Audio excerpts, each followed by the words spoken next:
All right, and welcome back. Today, we're going to be talking with Gamal Hennessy, who is currently running a Kickstarter for the business of independent comic book publishing.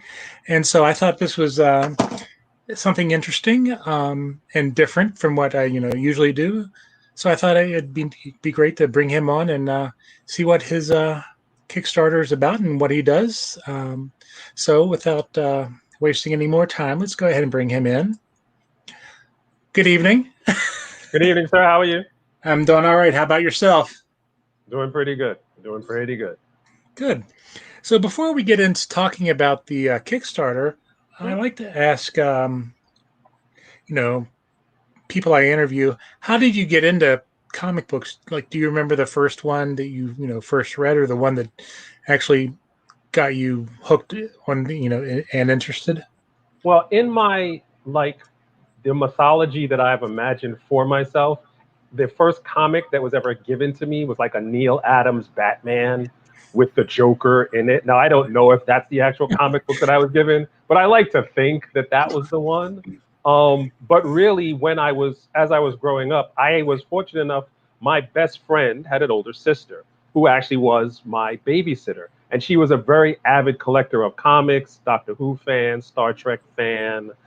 So let us read all the comics that weren't expensive, all the comics that weren't rare, because we were little kids, we were bound to screw it up.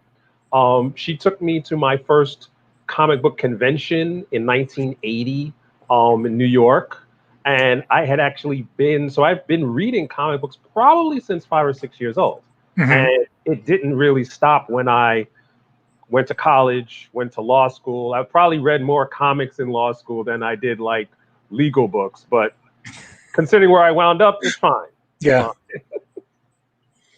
So, tell us a little bit about the your Kickstarter and the book that you have are putting together or have Okay. put together. Yeah.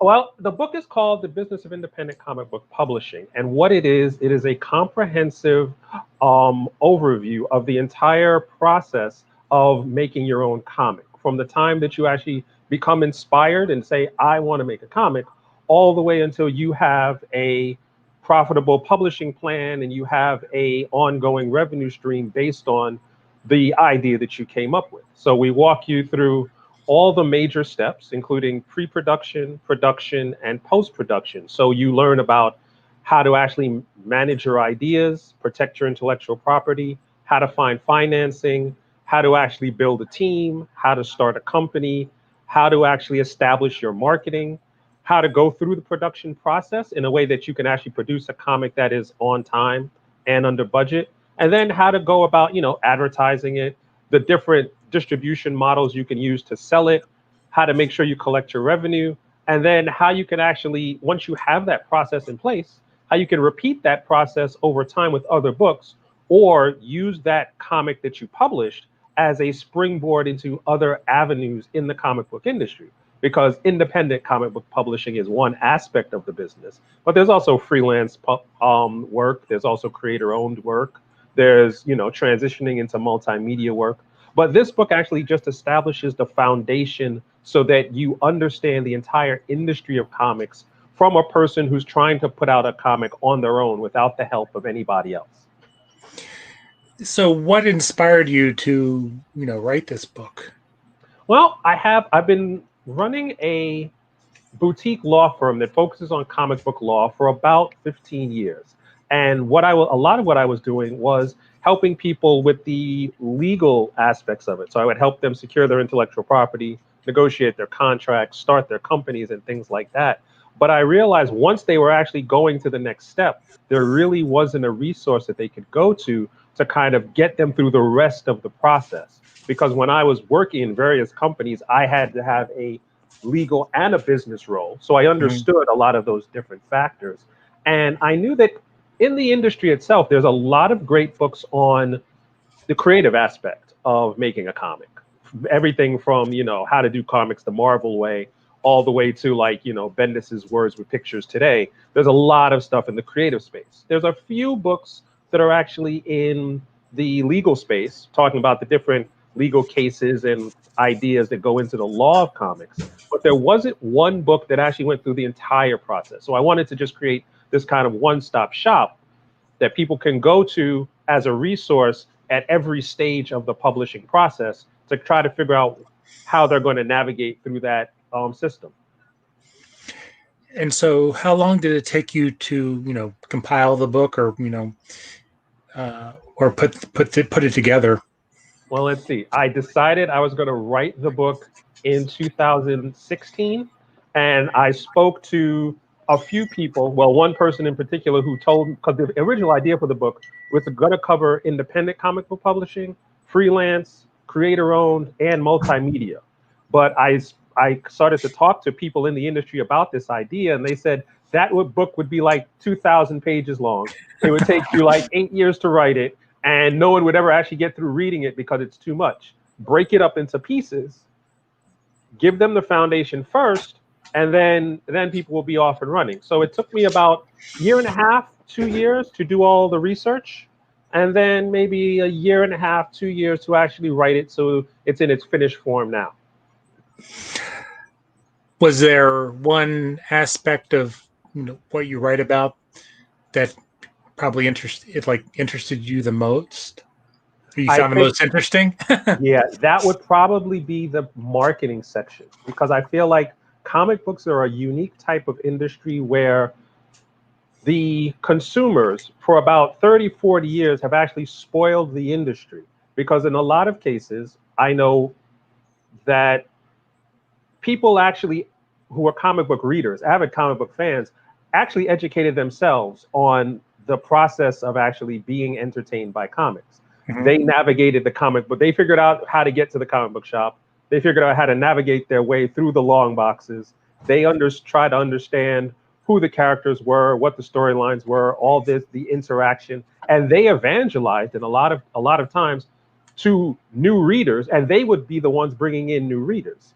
So, but at this point in the 21st century, comic books can't work off that same model. Especially if you're in independent comics and you don't have a long-standing, 80-year-old intellectual property to draw on.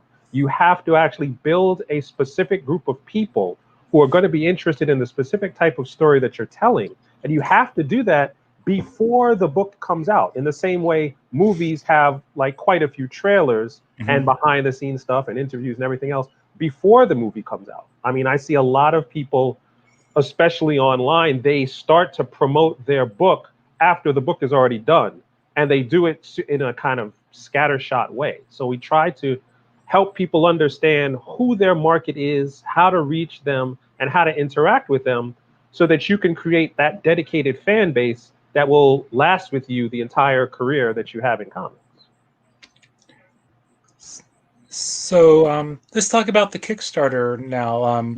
What this, for me at least, it seems like a kind of a odd kind of book to be kickstarting. I mean, what was the process for doing that? Why did you choose kickstarting it over other methods? I guess is what I'm asking.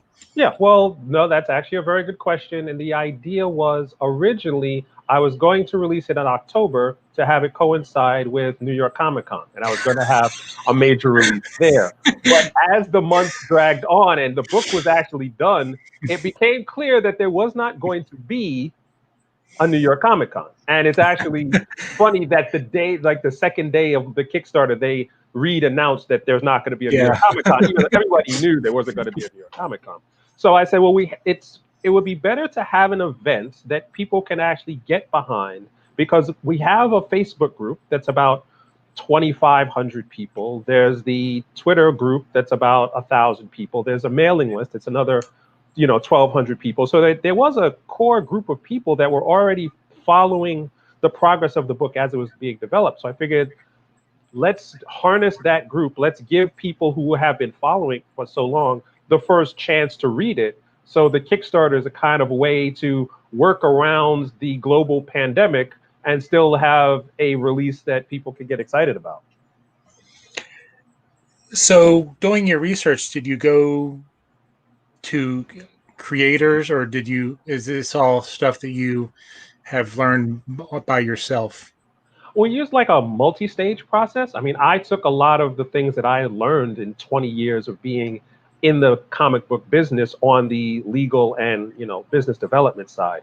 But then when I was going to write the book, I reached out to a friend of mine, Mike Martz, who's worked for DC and Marvel and started his own independent company, Aftershock, to be the editor because I knew he would actually bring a practical perspective to a lot of the theoretical research that I was doing, you know, through books and articles and magazines and everything else. And then we went out and interviewed about 24 people who were in the legal field, in accounting, in actual comic book publishing, actual comic book writers. We got a couple of people who specialize in print management to help people understand how to actually pick card stock, how to pick cover stock, how to actually select a printer and work with a printer. So there's a lot of information coming from a lot of different sources that's all compiled in this book. So it's not just me and my ideas, it's the actual accumulated knowledge from a lot of different informed sources. So let's talk about the pledge levels now. Can you discuss, what the different levels of, people backing the book Yeah. are? There's because there's basic ideas. We have a digital version for $12. We have a print version for $30. We added a Canadian print edition because we got a lot of feedback that comic creators and publishers in Canada want the physical book. They don't want digital. So we added that level in.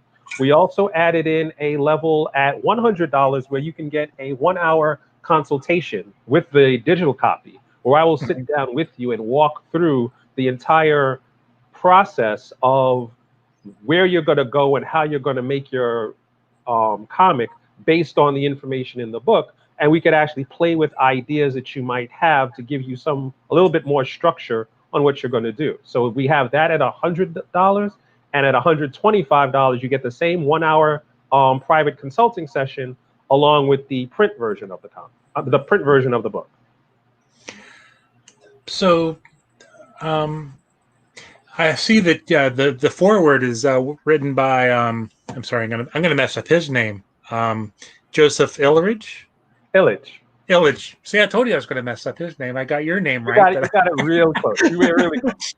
So how did and it looks like according to the PR release it was through kind of through Aftershock, which you already talked about, but did you did you meet him, or did you kind of talk about the book with him? I've worked with Joe when he was actually working with A Wave Blue World.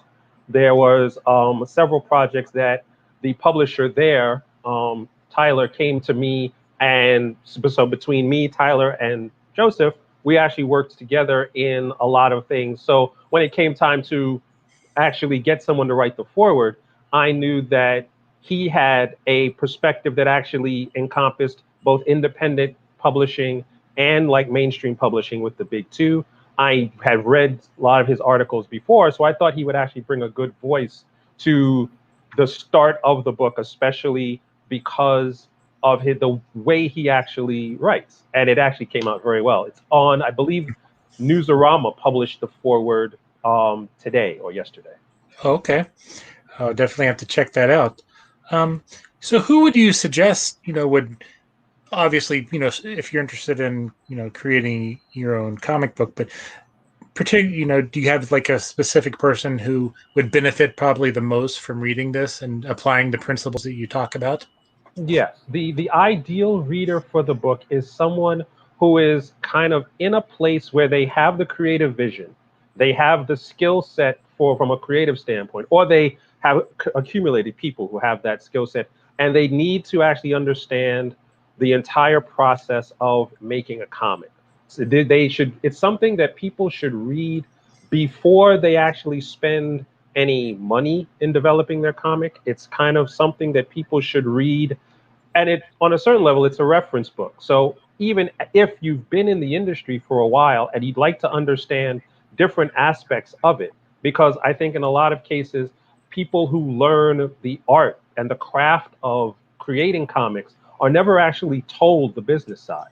So if you want to have the ideal reader for it, is someone who wants to have that kind of complete experience. They have the artistic side, because my book doesn't cover the artistic side of it at all.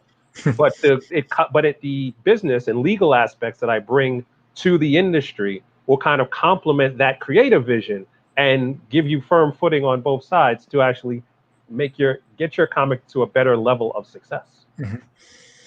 So, have you ever thought about trying to write a comic book yourself? Yes, yes, I have, and the story is, and it's actually a ironic Kickstarter story. I wrote a script, and Tim Smith, who is one of the artists for Black, um, I worked with him when I was at Marvel, and we got together and we said, okay, we're gonna work on this comic. It was a science fiction comic, alien invasion kind of thing. And he said, well, I have a Kickstarter that I have to take care of. And as soon as that Kickstarter is over, because we're only trying to get like $10,000, as soon as that's over, I'll come back to you and we'll like start working on this comic. And the Kickstarter, came out for Black. And I think they wanted 10,000. I think they made like 140,000 or something like that. And then the story got optioned into a film. And then they were actually planning on 3 other, graphic novels of this project because it had become so huge. And Tim called me up and said, "Yeah, that comic that you and I were going to write, it's never going to happen because, yeah, I'm popular, I'm busy." Yeah. So, if given the chance, are there any characters, Marvel, DC, or Image, if that you would like to do a story for, or write? If I had my way, and I can't have my way, I would, I would, I would probably want to do some sort of standalone graphic novel for Storm. Don't ask me what the plot would be. I don't know. Don't ask me who the antagonist would be. I don't know. But I know it would probably be Storm, or if it was like DC, it would probably be like Catwoman. I don't want like a long-term thing where I'm Yeah. like writing 8, 10, 12, 20 issues. I don't want to do a Spawn thing with McFarlane and do 300 issues. One graphic novel and I'm done. Yeah. So, is there anything that maybe I didn't ask you about that you'd like to talk about? Uh, for the book or the Kickstarter, or Well, I think that what people need to understand about the book primarily is that it is part of it is just understanding the industry from a general sense. And part of it is a reference that you can go back to over and over again, even after you've completed your first book, because the situations will always change from comic to comic. So this will be the thing that you can go back to. And whenever you have a question, it's actually written in a question and answer format. So as you're going through the table of contents, you go, well, what about this? And I will have a section that says, well, this is what you do in that section. But it's also partially meant to be inspirational because comics is it's an industry that has a lot of stigma attached to it. And it's hard for people to kind of get the idea that they can actually do this and be successful, because there's so many horror stories in comics about people who lost their rights, or the book didn't come out, or the book lost money. This is something that's designed to help you actually get over all of those challenges and create a book that you're proud of that actually also could actually possibly make you some cash.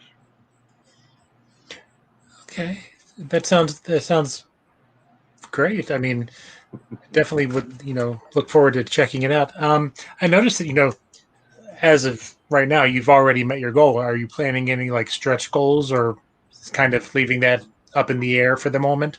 Well, what we did was we actually asked the community of backers who already supported the book, because most of them are creative individuals, what kind of stretch goals that they would be interested in. And depending on what the suggestions are and how those shake out and what's feasible to do in the time frame, we might take some of those ideas and make those the stretch goals that we put in place.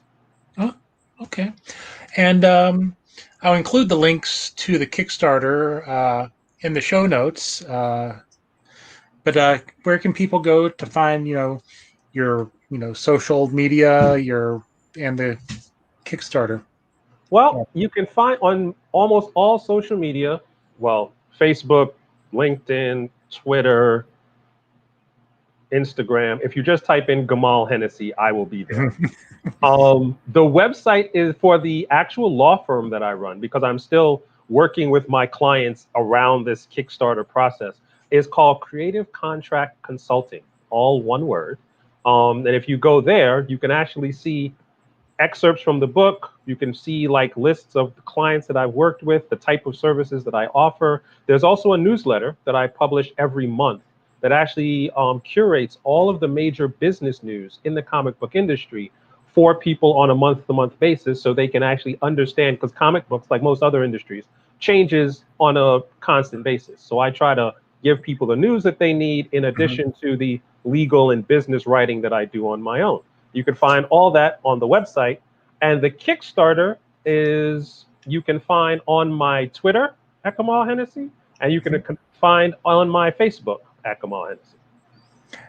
Okay, and this question just came to me when you were talking about the you giving the legal news.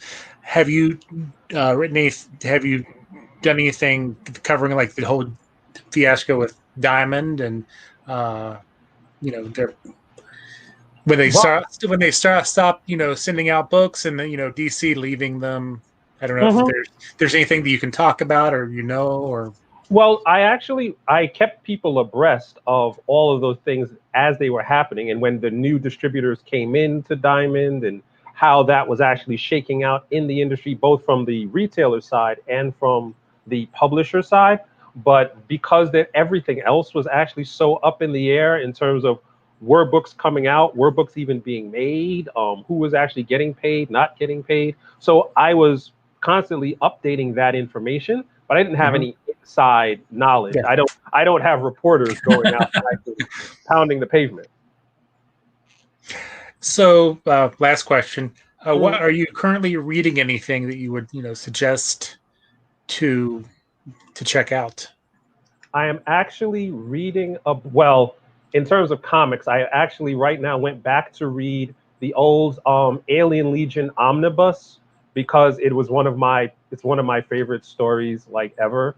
Even though I read it when I was 10 years old, 11 years old, and it still holds up as a graphic novel. But in terms of the other books that I was reading, there's a book that I just finished reading called Thinking in Bets. And the idea is, this poker player actually explains how to make decisions, and it's like a business oriented book, but make decisions based on concepts in poker. Because the idea is, you will always have to play a game, a hand of poker, with incomplete knowledge. And you will always have to make decisions in life and business with incomplete knowledge. So she extrapolates the poker ideas to life ideas, and then kind of helps you go through how to be more comfortable making decisions when you don't really know everything that's going on. So that was actually a very good book. Oh, it sounds very interesting. I might have to give that a check out. All right. Well, I want to thank you for taking the time to talk to us. Yes, sir, absolutely. Good luck with the continued luck with Kickstarter. And if you ever have anything else you'd like to talk about, then you're more than welcome to come back, and we can help you get the word out about that. But I would suggest that people definitely check out this Kickstarter, and give it a look. Thank you, sir. I appreciate the time. Well, thank you for taking the time to talk with us, and have a good evening. All right, you too. You too. Bye-bye. Bye.